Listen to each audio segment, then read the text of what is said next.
याद न आए मुझे, याद न आए, इतनी पिला दो मुझे याद वो न आए। याद न आए मुझे, याद न आए, इतनी पिला दो मुझे याद वो न आए। लाख छुपाए तूने लाख छुपाए, चोरी चोरी मेरे पीछे क्या गुल खुलाए.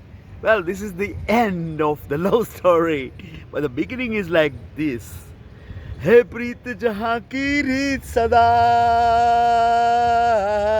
हे प्रीत जहाँ की रीत सदा, मैं गीत वहाँ के गाता हूँ.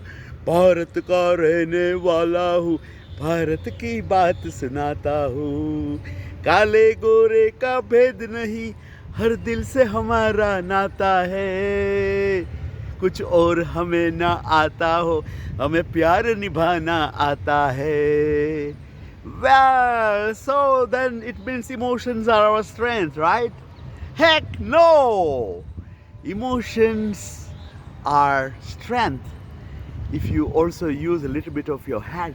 Because when you are just emotional, people try to exploit you. Never promise anyone something when you are happy, when you are smiling and laughing and someone says, give me the thorn, you'll give the thorn. But the thorn that you give will become a thorn, because finally it's going to be someone who will be not only exploiting you for all that you have, intelligence, finances.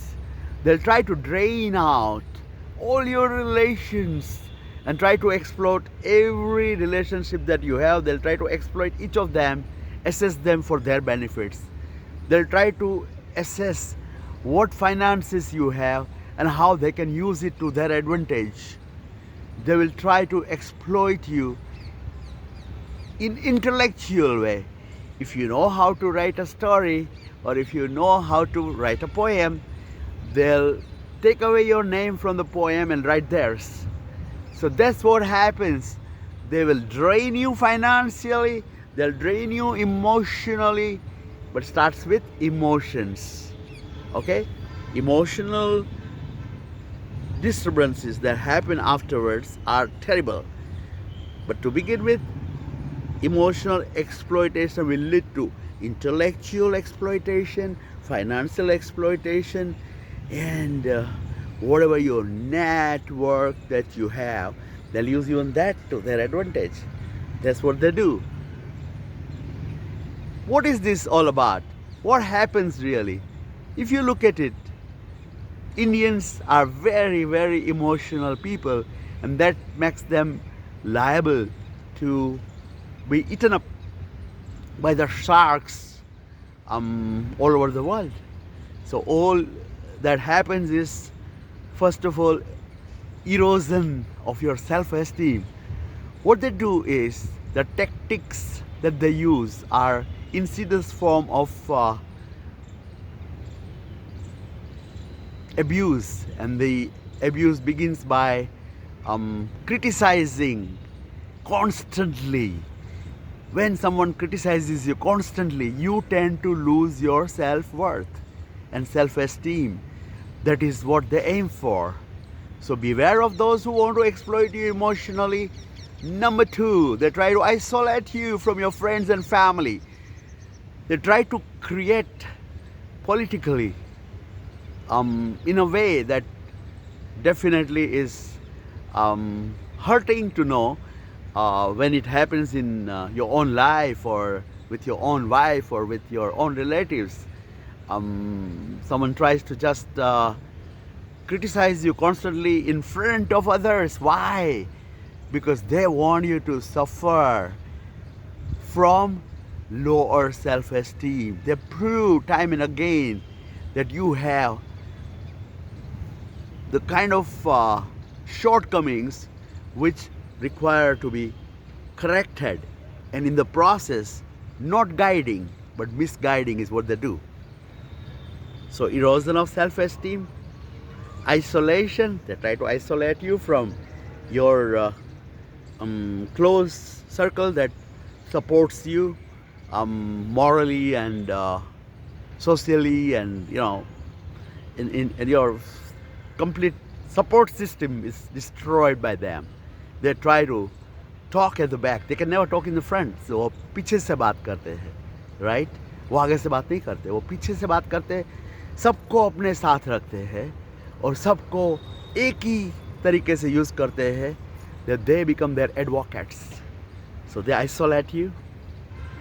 Number 3, they cause a cycle of dependency.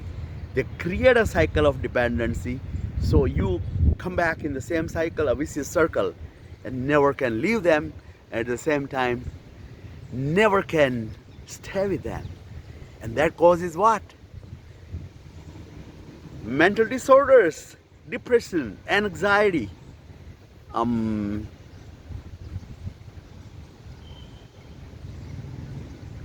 post-traumatic stress disorder, PSDN, right? So post-traumatic stress disorder, PTSD, is something that's worrisome because finally it drowns you in your own emotions. So beware of such people. And if this is happening in your home, there is help at hand. Remember, there are organizations which help you. If it helps outside, remember there are people who will always be ready to give you an ear, lend you an ear so that you can tell them your story and find the best possible way out. What happens is that the systems here are so traditionally emotional that everyone falls into the trap. Everyone, big or small. And this, when the other person who's trying to exploit you finds out, they are big way into the criminal activity of exploiting you more and more to meet their particular goals, and think that that's going to give them a win in the societal life. But what they are collecting is a mass of bad karmas, a mass of pap, and that pap is going to eat them up in the same vicious circle that they created for you. Beware, be nice to everyone, remember to be good, remember never to exploit anyone emotionally, financially, or intellectually, ever. And may God never give you that kind of situation where you to do that. But when it comes to you, fight it head on. Refuse to be cowed down every time you are confronted.